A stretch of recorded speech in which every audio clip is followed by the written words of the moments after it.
감사합니다.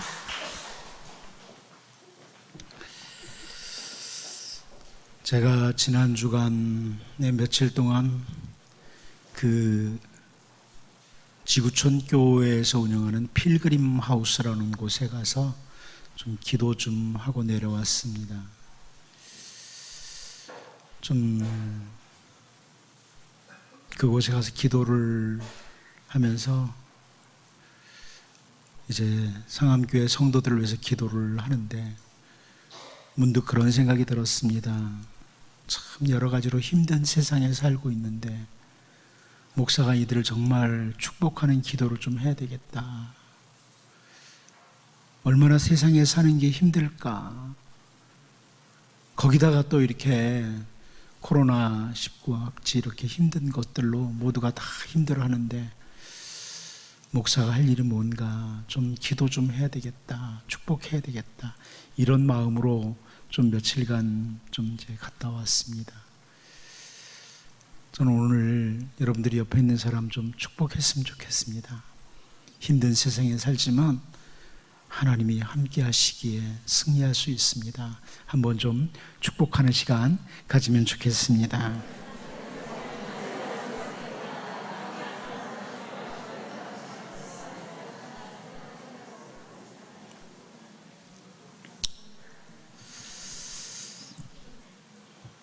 하나님께서는 하나님의 백성들에게 기도해야 된다. 이것을 정말 수도 없이 강조하고 있습니다. 기도해야 된다. 그래서 우리는 세상에 사는 동안 하나님의 백성은 기도하고 살아야 된다. 이것을 너무나 잘 압니다. 심지어 죄를 지음으로 포로지에 끌려간 상태라고 할지라도 그 자리에서도 기도할 것을 성경을 통해 말씀하시죠. 한 곳만 보면 에스겔 36장 37절입니다. 주 여호와께서 이같이 말씀하셨느니라. 그래도 이스라엘 족속이 이같이 자기들에게 이루어 주기를 내게 구하여야 할지라. 내가 그들의 수요를 양떼같이 많아지게 하되, 이렇게 말씀하고 있습니다.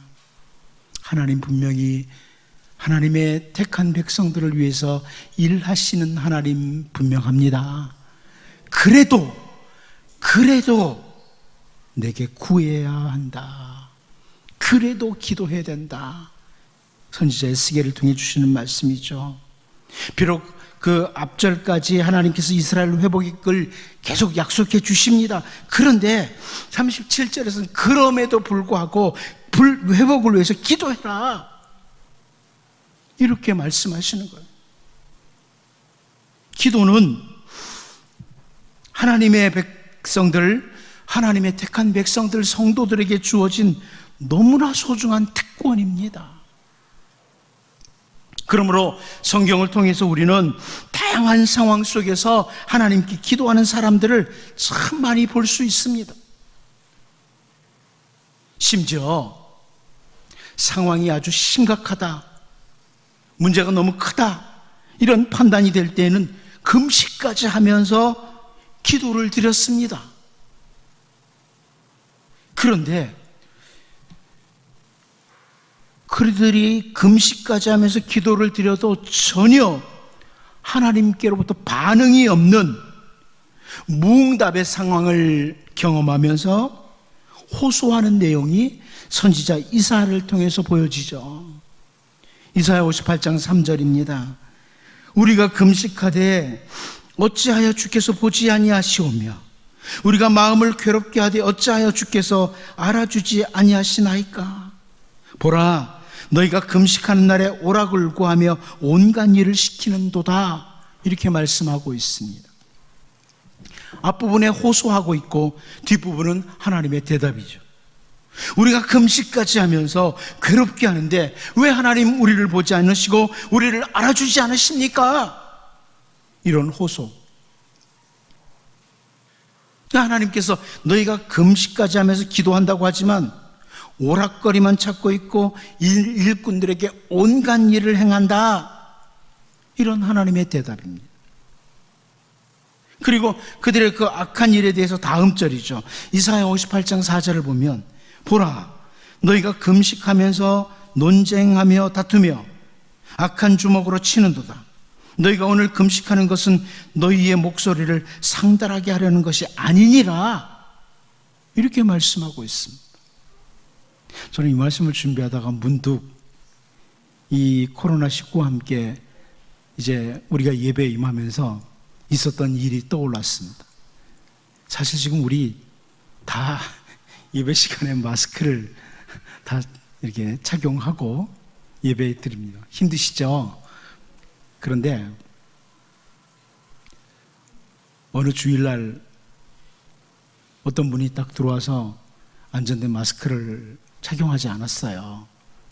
그리고 우리 이준영 목사님이 가서 죄송하지만 마스크를 좀 착용해 주시죠. 제가 볼 땐 이준영 목사 상당히 겸손합니다. 겸손하게 이야기를 했어요. 제가 여기서도 다 거의 들릴 정도로 그랬는데, 에이씨 목사, 내 기도하는 거 안 보여? 그러더니 벌떡 일어나서 나가버렸습니다. 그 뒤로 보이질 않습니다. 제가 그 모습을 보면서 저 사람 기도한 거 맞아? 저 그런 생각이 들었습니다. 선지자 이사야의 말씀과 비슷하다는 생각이 들어요. 여러분 기도하면서 그럽니까? 여러분 기도하다가도 가끔 싸우시죠?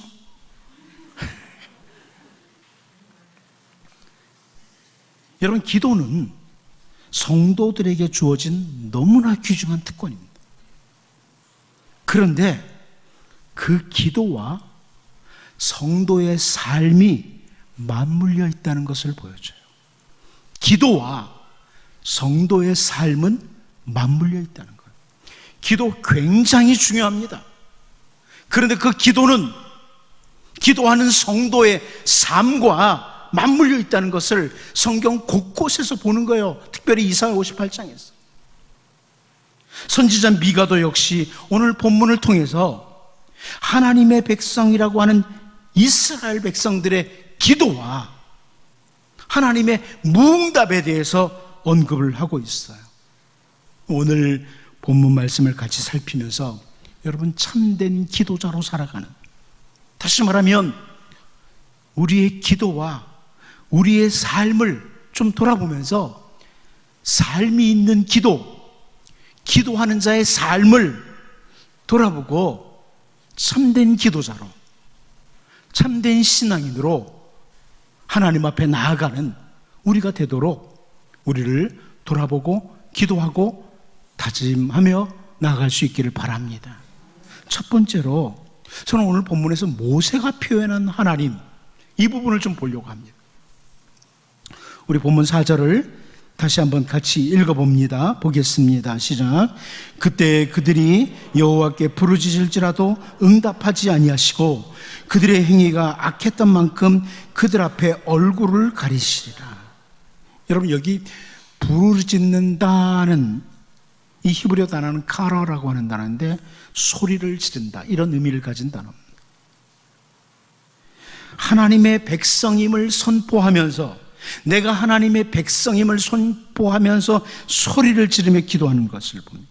그런데 그때에 응답하지 않으신다, 바라보지 않으신다, 이렇게 말씀하고 있습니다. 여러분 택한 백성 이스라엘을 바라보면서 모세가 신명기 33장 29절을 통해서 이런 표현했던 거 잘 아시죠? 이스라엘이여 너는 행복한 사람이로다. 여호와의 구원을 너같이 얻은 백성이 누구냐? 그는 너를 돕는 방패시요 내 영광의 칼이시로다.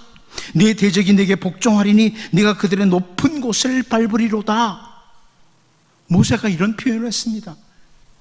이스라엘 백성들아, 너희들은 정말 행복한 사람이다, 이런 표현을 했습니다. 여러분 이 모세는요, 여러분 너무나 잘 알다시피 어려서부터 애굽의 화려함을 보았던 사람입니다. 이집트의 화려함, 이걸 다 봤던 사람이에요. 대단한 금은 보화까지 갖추고 막강한 힘을 갖춘 애굽을 직접 보면서 자라난 사람이 모세입니다. 그런데 그 모세가 애굽의 화려함을 다 보았던 모세가 약 40년이라고 하는 광야길을 통과한 백성들, 제가 이 말씀 준비하다 약간 상상을 해보니까 40년 광야길을 통과한 사람들 몰골이 어땠을까? 아직 모압 평야에 머물고 있으면서 그 풍요로웠다고 하는 약속의 땅에 들어가지 못한 그런 상태에 있는 이스라엘 백성들을 바라보면서 이스라엘이여 너는 행복한 사람이로다 이렇게 표현하고 있어요. 우리는 금은보화 잔뜩 갖추고 막강한 군대를 갖춘 이집트 사람들을 보면서 와, 이집트 사람들은 행복한 사람들이야 이러지 않겠습니까? 그렇지 않겠습니까? 우리는 대단한 금은보화를 갖추고 이런 사람 보면 저 사람 참 행복한 사람이로구나 이러지 않습니까? 모세는 그 모든 화려함을 보았던 모세가 이스라엘 백성들, 아직도 광야 끝자락에 있는 백성들, 거친 광야를 통과하고 어찌 보면 몰골이 정말 보기 그런 사람들을 향해 이스라엘에 너는 행복한 사람이로다 이렇게 표현합니다. 이스라엘 백성들의 행복한 이유 한 가지입니다. 뭡니까? 이스라엘 백성들의 행복한 이유 한 가지 뭡니까? 하나님입니다. 여호와 하나님입니다. 하나님이 함께 하시고 하나님이 가까이 하는 백성이기에 모세는 애굽이나 그 어떤 나라 백성들보다 이스라엘 백성들은 행복한 사람이로다. 다른 이유 없어요. 금은보화가 많아서가 아니에요. 건강해서가 아니에요. 하나님이 함께 하시기 행복한 사람입니다. 하나님이 함께 하시니까. 제가 여러분에게 이렇게 말씀드립니다. 여러분은 행복한 사람입니다. 다른 거 잘 몰라요. 여러분이 얼마나 가지고 있는지 몰라요. 여러분의 건강 상태가 어떤지도 잘 몰라요. 하지만 한 가지, 하나님이 계십니다. 우리 하나님이 계십니다. 행복한 사람입니다. 이렇게 믿을 수 있기를 바랍니다. 그 하나님이 이스라엘 백성들에게 가까이 하심, 이것에 대해서 신명기 4장 7절을 보면 이렇게 말씀하죠. 우리 하나님 여호와께서 우리가 그에게 기도할 때마다 우리에게 가까이 하심과 같이 그 신이 가까이 함을 얻은 큰 나라가 어디 있느냐? 이렇게 모세가 표현합니다. 우리가 그에게 기도할 때마다 우리에게 가까이 하심과 같이 그런 신이 어디 있느냐? 저는 이 모세의 표현이 너무나 좋습니다. 기도할 때마다 가까이 하시는 하나님, 기도할 때마다 가까이 하시는 하나님. 그런데 오늘 본문에서 선지자 미가는 그 모세의 표현과 달리, 기도할 때마다 가까이 하시는 하나님과 달리, 그때 너희가 부르짖어도 하나님은 응답하지 않으신다 이렇게 강조하고 있습니다. 여러분, 성도의 삶과 기도할 때마다 가까이 하시는 하나님, 얼마나 중요한지 보여주는 표현이죠. 저는 여러분 진정으로 행복한 사람 되길 바랍니다. 모세가 표현한 것처럼 기도할 때마다 가까이 하시는 하나님, 그 하나님의 은혜의 영역에 늘 머무는 이런 백성이 되도록 기도자로 삶이 있는, 기도 따로 삶 따로가 아니라 기도했기에 기도자로서의 삶이 있는 이런 주님의 백성들로, 기도할 때마다 가까이 하시는 하나님, 이 모세의 표현이 우리들에게 임하는, 바로 우리가 행복한 사람들로 살아가는 이런 은혜가 있기를 바랍니다. 두 번째로, 저는 오늘 본문에서 얼굴을 가리시는 하나님을 보기를 원합니다. 얼굴을 가리시는 하나님이라. 오늘 본문 4절을 다시 한번 볼까요? 다시 한번 보겠습니다. 시작. 그때 그들이 여호와께 부르짖을지라도 응답하지 아니하시고 그들의 행위가 악했던 만큼 그들 앞에 얼굴을 가리시리라. 히브리어 성경으로 보면 부르짖을지라도 응답하지 않으신다는 표현 바로 뒤에 나오는 게 그들 앞에 얼굴을 가리신다 이렇게 나옵니다. 그들 앞에 얼굴을 가리신다. 하나님께서는 애굽에서 나온 이스라엘 백성들을 위해서 언약도 세우시고 율법도 주시지만 성막 제도도 허락해 주심으로 그 백성들을 광야길에서도 만나주시는 은혜의 하나님이라고 묘사됩니다. 하나님은 은혜의 하나님이요. 비록 척박한 길 광야길을 갈지라도 그들은 하나님을 만날 수 있는, 하나님의 얼굴을 배울 수 있는 이런 자들이었습니다. 그리고 그 성막을 가리켜서 회막이라고 하시면서 그 백성들을 만나주시는데 제사장 제도까지 세우시면서 그 택한 백성들에게 가장 귀한 것을 주시기를 원해하셨던 분이 하나님이십니다. 그런데 하나님께서 그 백성들에게 주신 정말 가장 귀한 것 중에 하나가 뭐냐면 바로 제사장들을 통해서 축복하도록 하신 겁니다. 축복하도록 하신 것. 우리가 너무나 잘 아는 민수기 6장 24절에서 26절 말씀이죠. 여호와는 내게 복을 주시고 너를 지키시기를 원하며 여호와는 그의 얼굴을 내게 비추사 은혜 베푸시기를 원하며 여호와는 그 얼굴을 내게로 향하여 두사 평강 주시기를 원하노라 할지니라 하라. 그 택한 백성들을 향해서 얼굴을 비추어 주시는 것, 얼굴을 향하시는 것, 이것은 큰 복이었습니다. 하나님께서 그 얼굴을 비추시고 그 얼굴을 향하신다, 이 말씀은 하나님의 놀라운 은혜와 평강이 임한다는 의미예요. 이 표현은 하나님의 얼굴을 향하신다, 하나님의 얼굴을 비춰주신다, 이 표현은 하나님의 은혜, 하나님의 평강을 맛보며 산다는 그런 의미입니다. 세상이 줄 수 없는 은혜의 평강입니다. 그런데 하나님은 모세를 통해서 아주 분명한 경고의 말씀도 주셨습니다. 만일 택한 백성들이 계속 악을 행하는 일을 계속한다면 신명기 31장 17절 18절에서요 내가 그들에게 진노하여 그들을 버리며 내 얼굴을 숨겨 그들에게 보이지 않게 할 것인즉 그들이 삼킴을 당하여 허다한 재앙과 환난이 그들에게 임할 그때에 그들이 말하기를 이 재앙이 우리에게 내림은 우리 하나님이 우리 가운데 계시지 않은 까닭이 아니냐 할 것이라. 또 그들이 돌이켜 다른 신들을 따르는 모든 악행으로 말미암아 내가 그때 반드시 내 얼굴을 숨기리라. 이렇게 말씀합니다.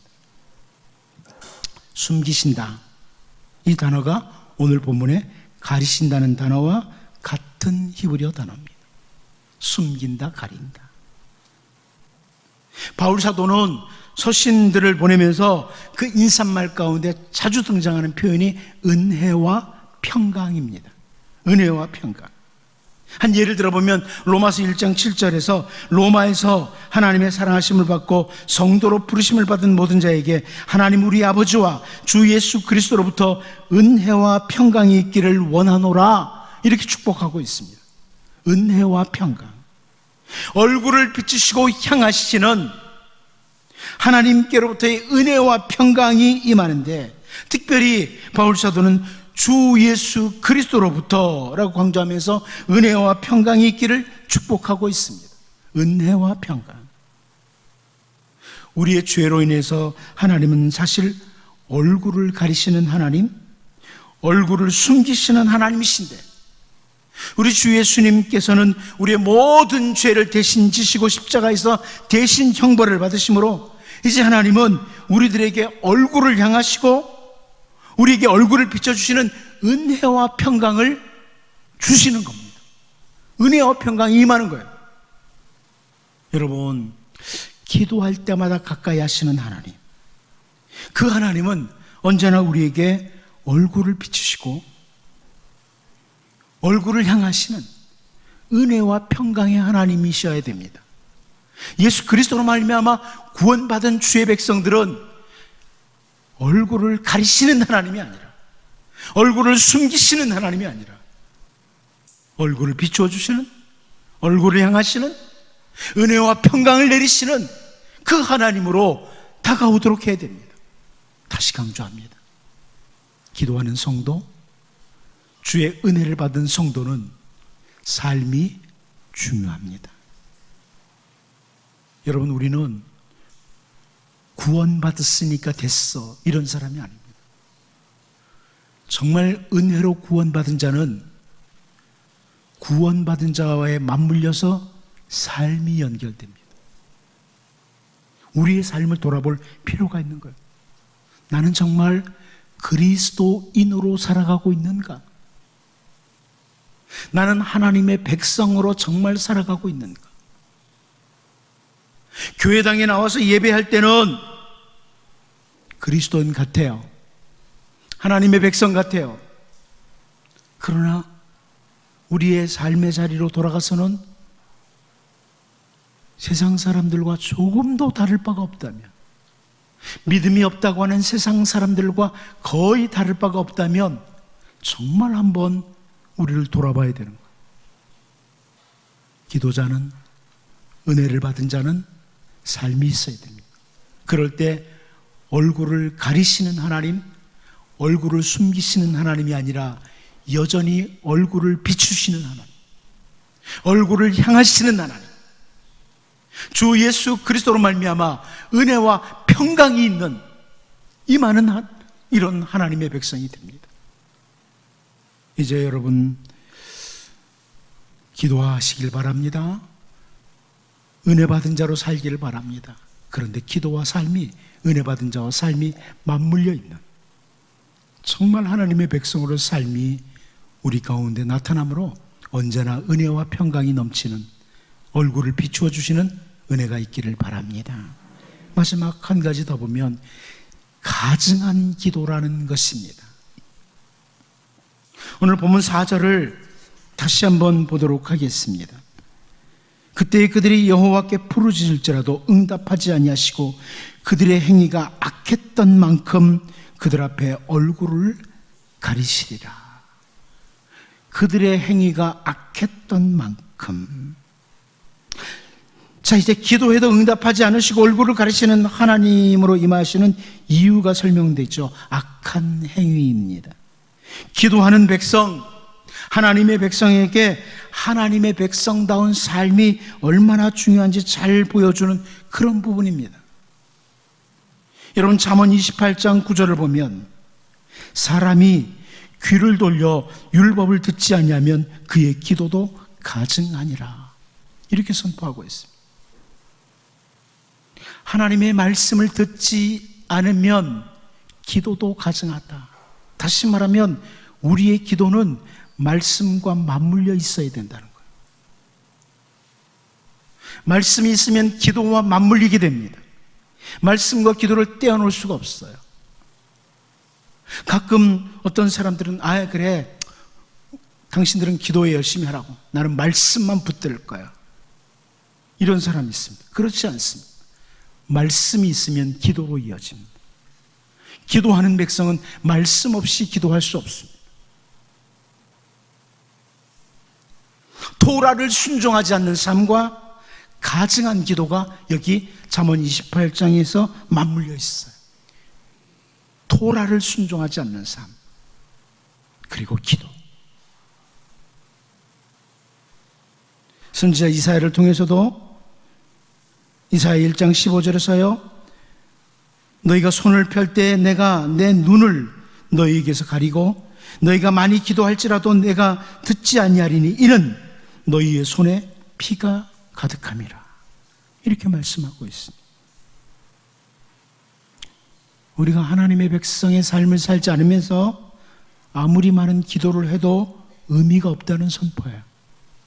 하나님의 백성으로서 삶은 포기하고 기도만 한다고 되는 게 아니라는 겁니다. 자, 성경에서 이런 내용의 말씀을 찾아보려면 너무나 많기 때문에 여러분, 정말 기도하는 우리의 삶은 중요하다. 이 인식을 놓쳐서는 안 됩니다. 내가 기도하는 자라면 삶이 있어야 돼요. 하나님을 사랑한다고 여러분 기도하십니까? 하나님 사랑한다고 기도하세요? 그렇다면 하나님께 대한 신실함, 충성이 나와야 됩니다. 하나님을 사랑하면 하나님께 대한 신실함, 충성이 맞물려 있어야 됩니다.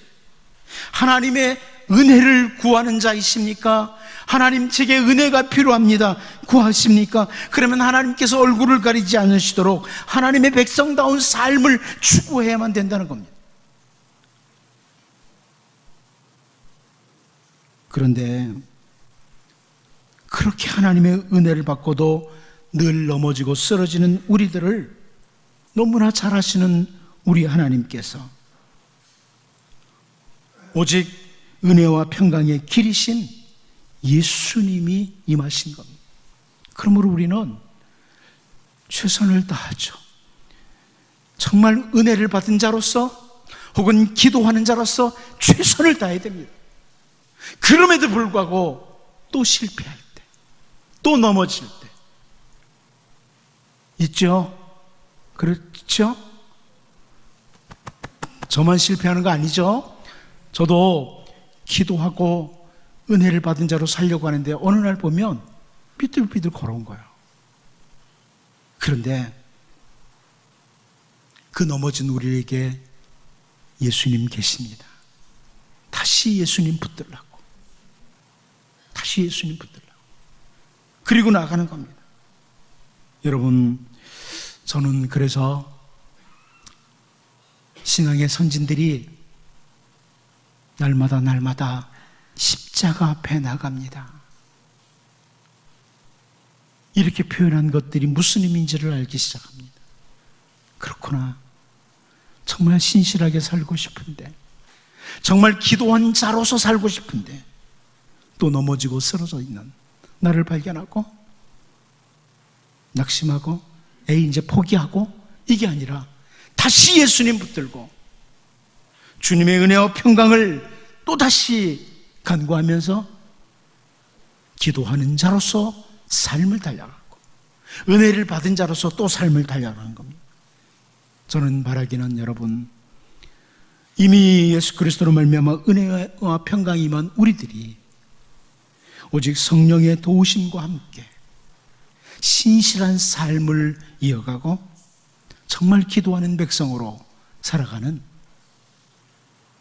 하나님의 기도에 응답이 있는, 우리의 기도에 무응답하시는 하나님이 아니라 기도하고 응답이 있는 이런 복 있는 주의 백성으로 살 수 있기를 바랍니다.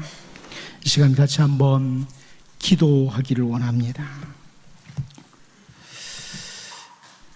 모세가 표현한 것처럼 기도할 때마다 가까이 하시는 하나님, 이 은혜의 영역 안에 살 수 있게 해달라고 기도하면 좋겠습니다.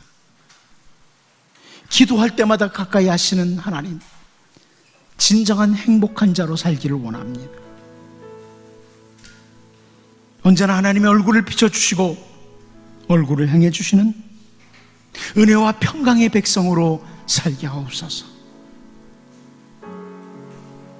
기도하고 은혜를 받은 자로 신실하게 살고자 하지만 또 실패하고 넘어지는 이런 우리들이지만 성령의 도우심과 함께 또다시 다짐하고 신실한 삶을 추구하고 또다시 기도하는 이런 백성으로 살게 하옵소서. 같이 한번 기도하겠습니다.